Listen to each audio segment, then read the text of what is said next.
Hello दोस्तों। Hello दोस्तों। मेरा नाम विवेकानंद शुक्ला है। जैसा कि आप लोगों को पहले से ही पता है कि एक वीडियो मैंने जो डाला था वो इंग्लिश से रिलेटेड था। इंग्लिश के प्रीवियस ईयर क्वेश्चन पेपर से रिलेटेड था जो एसएससी में पूर्व में पूछे जा चुके हैं। तो आज मैं जीएस के बारे में चर्चा करना चाहूँगा। जो जीएस के 25 क्वेश्चन पूछे गए थे एसएससी के प्रीवियस ईयर क्वेश्चन पेपर में, उसके बारे में मैं 25 के 25 क्वेश्चंस के बारे में चर्चा करूँगा।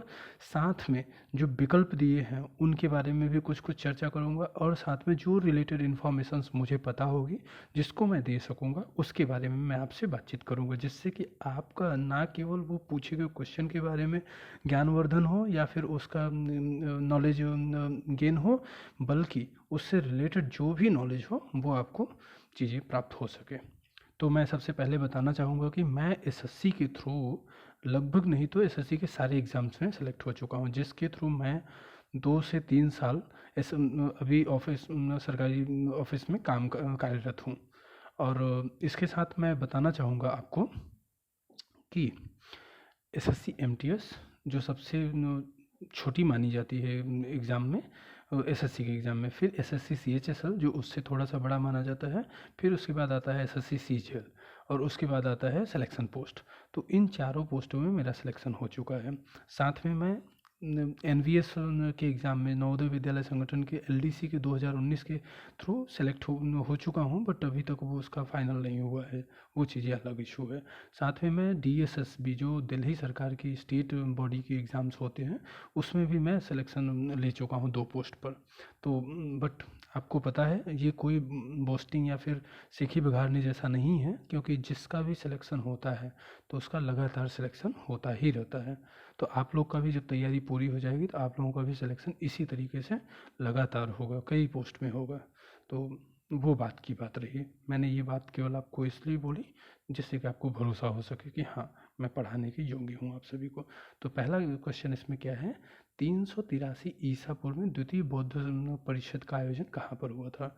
तो इसमें मैं आपको बताना चाहूँगा, इसमें तो आंसर दिया हुआ है वैशाली, लेकिन अब मैं आपको बताना चाहूँगा पहली बौद्ध परिषद कहाँ हुआ था, दूसरा कहाँ पे हुआ था, तीसरा कहाँ पे हुआ था, चौथा कहाँ पे हुआ था। तो पहला सबसे पहले राजगृह राजगृह में हुआ था, राजगीर में, जो कि पहले सबसे पहले राजधानी थी शिशुनाग वंश की। फिर दूसरा जो है वो वैशाली हुआ था, जिसके बारे में ये पूछा था अभी अभी। और तीसरी जो बौद्ध संगीति हुई थी वो कहाँ पे हुई थी, पाटलिपुत्र, जो वर्तमान का पटना है, पाटलिपुत्र। और चौथा जो संगीति हुई थी जिसको बौद्ध संगीति भी बोलते हैं, बौद्ध परिषद भी बोलते हैं, चौथा कहाँ पे हुआ था, कुंडलग्राम। कुंडलग्राम कहाँ पे है, कश्मीर में। तो इसके बारे में भी, इसके राज जो कौन लोग उसमें राजा थे, कौन उस समय इसकी अध्यक्षता किए थे, उसके बारे में हम बाद में चर्चा करेंगे। पाटलिपुत्र का जब हुआ था तो इस समय अशोक था, ये इतना आपको याद रखना है। सबसे पहले वाले में अजात शत्रु था, अजात शत्रु। दूसरे वाले में काला अशोक था, काला अशोक। और चौथे वाले में कनिष्क। तो आपको ये याद हो जाना चाहिए कि कनिष्क जो लास्ट वाला है वो क और क से मिलता हुआ है। अजात शत्रु राजगृह में जो हुआ था उसके बारे में हुआ था। अजात शत्रु ये भी आपको पता होना चाहिए कि कंटेम्प्रेरी थे बुद्धा के। बाकी चीज़ें अब हम इसके बारे में विस्तृत एसएससी में नहीं पूछता, इसलिए हम चर्चा नहीं करेंगे। जब आप यूपीएससी की तैयारी करिएगा तो खुद से पढ़िएगा। ओके, नेक्स्ट क्वेश्चन पे हम लोग चलते हैं। नेक्स्ट क्वेश्चन है, निम्नलिखित में से कौन सा पाकिस्तान का एक समुद्री बंदरगाह है? समुद्री बंदरगाह है। तो ये क्योंकि चर्चा में रहता है तो इसलिए इसने पूछ दिया। तो ग्वादर, ग्वादर में क्या है, ग्वादर में चाइना इसको डेवलप किया है, या फिर ये भी कह सकते हैं चाइना ने इसको खरीद लिया है। इसकी रिस्पांस में इंडिया क्या किया है, चाबहार। चाबहार कहाँ पे है, चाबहार ईरान में है। यहाँ पे इंडिया काम कर रहा है, बंदरगाह बना रहा है चाइना के रिस्पांस में। तो आपको देखिए 2 से 3 इन्फॉर्मेशन मिला। पहले तो ग्वादर बंदरगाह कहाँ पे है, ग्वादर बंदरगाह को बना कौन रहा है, चाइना। चाइना की एक पॉलिसी है डायमंड पोल्स, नहीं, रिंग ऑफ पर्ल्स, मोतियों की माला, तो वो इंडिया को घेरने का काम करता है। तो उसके जवाब में इंडिया का डायमंड्स ऑफ पर्ल्स पॉलिसी है। खैर वो ज़्यादा विस्तृत बात हो जाती है। तो इसी पॉलिसी के थ्रू, डायमंड्स ऑफ पर्ल्स की पॉलिसी के थ्रू, इंडिया ईरान में चाबहार में बना रहा है बंदरगाह, और ये चाइना साहब वालों ने ग्वादर में बनाया है, पाकिस्तानियों को खरीद के। पाकिस्तानियों ने बेच दिया, वो बेचना का काम ही करते रहते हैं। तो नेक्स्ट क्वेश्चन पे हम लोग चलते हैं। थर्ड क्वेश्चन क्या है? समानता, स्वतंत्रता और बंधुत्व शब्द जो भारत के संविधान की प्रस्तावना में द्रष्टव्य होते हैं, संविधान के किससे लिए गए हैं? तो ये चीज़ लिए गए हैं फ्रांसीसी से। फ्रांस की क्रांति हुई थी, कब हुई थी? 1717 में। 1717 में ही हुई थी। मुझे कन्फ्यूजन हो रहा है थोड़ा सा, तो इसको आप लोग एक बार वेरीफाई कर लीजिएगा। तो फ्रांस की जो क्रांति थी उसमें इक्वालिटी, फ्रीडम और फ्रेटर्निटी, तीन तीन शब्द को लेकर क्रांति हुई थी। तो ये तीनों शब्द कहाँ से लिए गए? फ्रांस की पार्लियामेंट, फ्रांस के संविधान से लिए गए हैं। ठीक है, थर्ड क्वेश्चन होता है। फिर चौथा क्वेश्चन पे आते हैं हम लोग। चौथा क्वेश्चन क्या है? मुदियट्टू केरला का एक अनुष्ठान नृत्य नाटक है जो देवी डैश और दानव दारिका के बीच युद्ध का पौराणिक कथा है। तो देखिए, इसमें आपको ये याद करना पड़ेगा ये क्वेश्चन। मुदियट्ट केरला का एक अनुष्ठान है। तो इसमें कौन है? जो देवी हैं वो काली हैं। आपको ये थोड़ा सा दिमाग लगा के रखना चाहिए कि जब भी कभी फाइटिंग से रिलेटेड चीज़ें आएंगी तो काली माँ ज़्यादा होने का पॉसिबिलिटी होगी, क्योंकि काली जो है वो देवियों में लड़ाई या फिर रौद्र रूप कह सकते हैं, जबकि शारदा जो है वो शांत रूप है। तो शारदा का मंदिर कहाँ पे है? मैहर मैया में मंदिर है, वहाँ पे मध्य प्रदेश में। लक्ष्मी माँ जो है वो धन की, लक्ष्मी धन देने वाली लक्ष्मी है, धन देने वाली देवी हैं या फिर धन से रिलेटेड है। और सरस्वती जो है, जो जिनके हम लोग पुजारी हैं, वो ज्ञान देने वाली देवी हैं। अब आते हैं नेक्स्ट क्वेश्चन, पांचवें क्वेश्चन पे। निम्नलिखित में से कौन सा एक प्राकृतिक कीटनाशक का उदाहरण है? प्राकृतिक कीटनाशक का उदाहरण कौन सा है? रोटेनान। ये रोटेनान होता है। इसमें बाकी चीज़ें डीडीटी क्या होता है? ये कीटनाशक है, डीडीटी कीटनाशक। बाकी हेप्टाक्लोराल और क्लोरोडेन क्या होता है, इसके बारे में आपको खुद से सर्च करना है। सर्च करके कमेंट में बताइए कि इसके बारे में क्या चीज़ें हैं। आगे बढ़ते हैं। नेक्स्ट क्वेश्चन है, निम्नलिखित में से कौन भारत रत्न से सम्मानित नहीं है? कौन भारत रत्न से सम्मानित नहीं है? तो आपको ये पता होना चाहिए कि महात्मा गांधी को कभी भी भारत रत्न नहीं दिया गया है। मेरे प्रोफेसर थे, वो कहा करते थे कभी कभी कुछ पुरस्कार कुछ लोगों को नहीं ही दिया जाना ठीक होता है, क्योंकि वो पुरस्कार उस व्यक्ति से बड़े नहीं होते हैं। और महात्मा गांधी उस तरह के व्यक्ति थे जो अगर उनको भारत रत्न दिया जाता तो भारत रत्न की गरिमा या फिर महात्मा गांधी की गरिमा को ठेस पहुंचता। तो इसमें नेल्सन मंडेला को मिल चुका है, जो कि कहाँ के राष्ट्रपति थे? दक्षिण कोरिया या फिर साउथ अफ्रीका। दक्षिण अफ्रीका, माफ़ करिएगा मैंने कोरिया बोल दिया, साउथ अफ्रीका। ये किम जोंग उन हमेशा लड़ाई वड़ाई करता रहता है ना साउथ कोरिया के साथ में, इसलिए उसका नाम आता रहता है। जहांगीर रतन जी दादा भाई टाटा। ये जहांगीर रतन भाई दादाजी टाटा कौन है? JRD टाटा इनको बोलते हैं। J Jahangir, R Ratan ji, D Dadabhai and T Tata. इन्हीं के नाम से छत्तीसगढ़ में एक सिटी भी है। आगे देखते हैं सातवां question. Which of the following has the same dimension as pressure?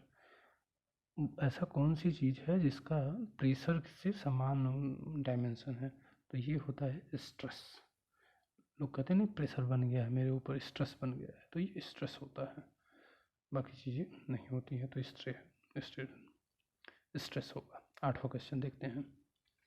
2011 की जनगणना के अनुसार, तो मैं आप लोगों को बताना चाहूँगा कि आप लोग कम से कम परीक्षा देने से पहले एक बार जनगणना से रिलेटेड जो बेसिक चीज़ें हैं वो देख लीजिएगा। लेकिन ये ऐसा क्वेश्चन है, इतना बारीक नॉलेज के बारे में पूछा है जो आपको नहीं याद हो सकता है। तो ऐसे क्वेश्चन छोड़ ही देना ज़्यादा ठीक होता है एसएससी के लिए, क्योंकि आप ऐसे क्वेश्चन पढ़ने के चक्कर में पढ़ेंगे तो आपको इंपॉर्टेंट क्वेश्चन छूट जाएंगे। 2011 की जनगणना के अनुसार भारत में गाँवों की संख्या निम्न के बीच 10,000 के गुणांकों में है। तो इसमें आंसर ये है 64, 6,40,000 आई थिंक, 6,40,000 से 6,50,000 तक, इकाई, दहाई, सैकड़ा, हज़ार, 10,000, लाख। हाँ, तो आप ये समझिए 6,40,000 से 6,50,000 तक है। अब आपको पता होना चाहिए कितने हमारे पास गांव हैं। नेक्स्ट क्वेश्चन पे आते हैं हम लोग। नेक्स्ट क्वेश्चन क्या है, राष्ट्रीय बागवानी बोर्ड द्वारा जारी 2017-2018 के आंकड़ों के अनुसार निम्नलिखित में से कौन सा राज्य भारत में तूर क्या होता है, अरहर की दाल होती है, जो नॉर्थ इंडिया में सबसे ज़्यादा खाई जाती है, तूर का सबसे बड़ा उत्पादक रहा है। तो तूर का सबसे बड़ा उत्पादक कौन सा एरिया हो सकता है, ऐसा एरिया जहाँ पे पानी की थोड़ी कमी होगी, ऐसा एरिया जहाँ पे लैंड ज़्यादा होगा, तभी तो वहाँ पे होगा, और रबी की फसलें ज़्यादा होती होंगी।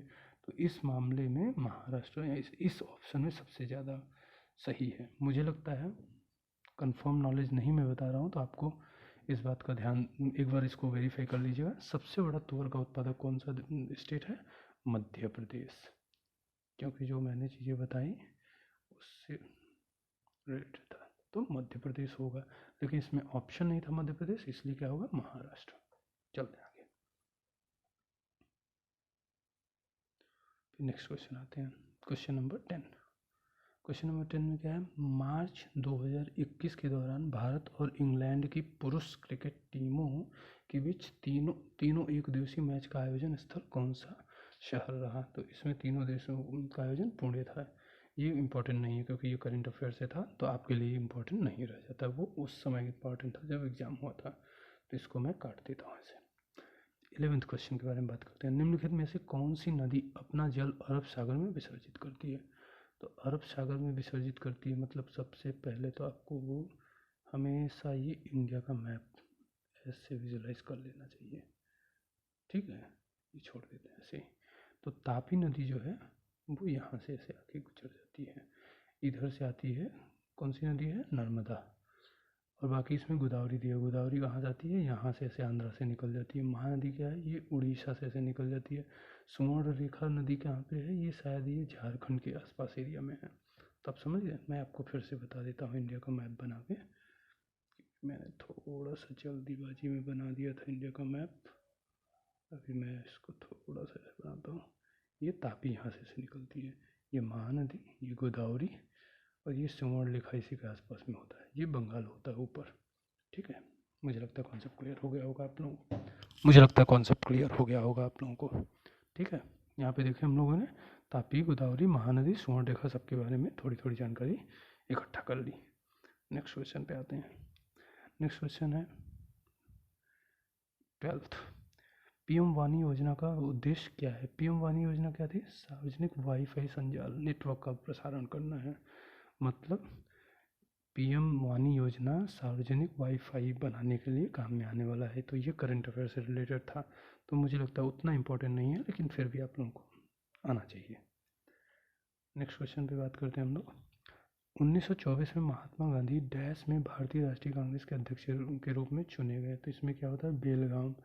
महात्मा गांधी केवल एक ही बार बस अध्यक्ष के रूप में चुने गए थे कांग्रेस के, वो भी था बेलगाम। और आपको ये भी याद होना चाहिए, ये सबसे पहला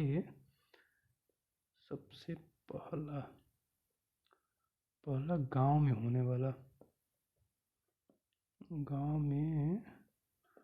होने वाला राष्ट्रीय कांग्रेस का सम्मेलन था, ठीक है। मैसूर, कोल्हापुर, नागपुर के बारे में हम लोग बाद में चर्चा करेंगे जब समय आएगा। तो फिर आते हैं क्वेश्चन नंबर 14 पे।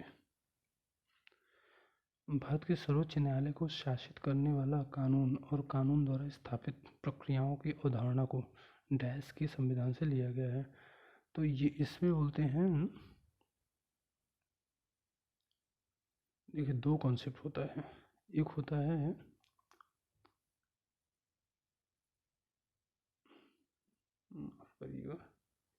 एक होता है रूल इस्टेब्लिश बाय लॉ, और एक होता है ड्यू प्रोसेस ऑफ लॉ। तो ड्यू प्रोसेस ऑफ लॉ से कौन चलता है? अमेरिका। और इंडिया कैसे चलता है? Procedure establish by law. तो ये procedure establish by law Japan से लिया गया था, कानून द्वारा स्थापित प्रक्रियाओं से। प्रोसीजर इस्टेब्लिश बाय लॉ, इसका ट्रांसलेशन तो ये कहाँ से लिया गया था? जापान। ये जापान से लिया गया था।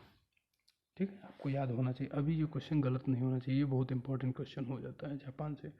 15वां क्वेश्चन है बहुराष्ट्रीय सैन्य अभ्यास शांतिर अग्रोसेर। शांतिर अग्रोसेर कहाँ पे आरंभ हुआ? शांति, और देखिए आपको बांग्ला लैंग्वेज से रिलेटेड लग रहा है। शांतिर अग्रोसेर मतलब कि शांति का अग्रसेना, शांति का अग्रदूत। तो आपको नाम से ही लग रहा होगा बांग्लादेश, तो आपको बांग्लादेश ही मानना था। इस एग्ज़ाम में कभी कभी कुछ क्वेश्चन ऐसे होते हैं जो आप पढ़े नहीं होते हैं, लेकिन तुक्का मारने से ही हो जाता है। तो मैं आपको इस तरीके से बताना चाहता हूँ कि कैसे आप इम्प्रूव कर सकते हैं अपने इस कोर्स को, इवन आपको नहीं आता है तब भी। मैं आज की इस क्लास को 15 क्वेश्चन तक ही कंप्लीट करना चाहूँगा। ये क्वेश्चन कहने को 15 क्वेश्चन ही रहे होंगे, लेकिन आपको सीखने को बहुत सारी चीज़ें मिले। जैसे बौद्ध संगीति के बारे में आप लोग सीखे, फिर जापान के बारे में, ये कांग्रेस के अधिवेशन के बारे में देखा, नदियों के बारे में 3-4 देखा, और ये सब कई चीज़ों के बारे में देखा आपने। तो मैं आप लोगों से अनुरोध करूँगा कि इन वीडियोस को जितना ज़्यादा से ज़्यादा हो सके उतना शेयर करिए। क्यों? क्योंकि ये मैं जिस स्पीड से पढ़ाने की कोशिश कर रहा हूँ, जिस इंटेंसिटी से इन्फॉर्मेशन देने की कोशिश कर रहा हूँ, शायद ही आजकल कोई कर रहा है। तो इससे ज़्यादा से ज़्यादा लोगों को लाभ मिल सकेगा, ज़्यादा से ज़्यादा लोग इससे सीख सकेंगे, और एसएससी में आने वाली जो बम्पर वैकेंसी है 20 से 25 हज़ार की, उसमें ज़्यादा से ज़्यादा लोग सेलेक्ट हो सकेंगे। वो लोग जो हाई कॉस्ट के या फिर बड़े बड़े कोचिंग के टाइम वेस्टेज में नहीं फंसेंगे। तो प्लीज़ आप लोग लाइक करिए, सब्सक्राइब करिए, और जितना ज़्यादा से ज़्यादा हो सके उसको शेयर करिए। धन्यवाद।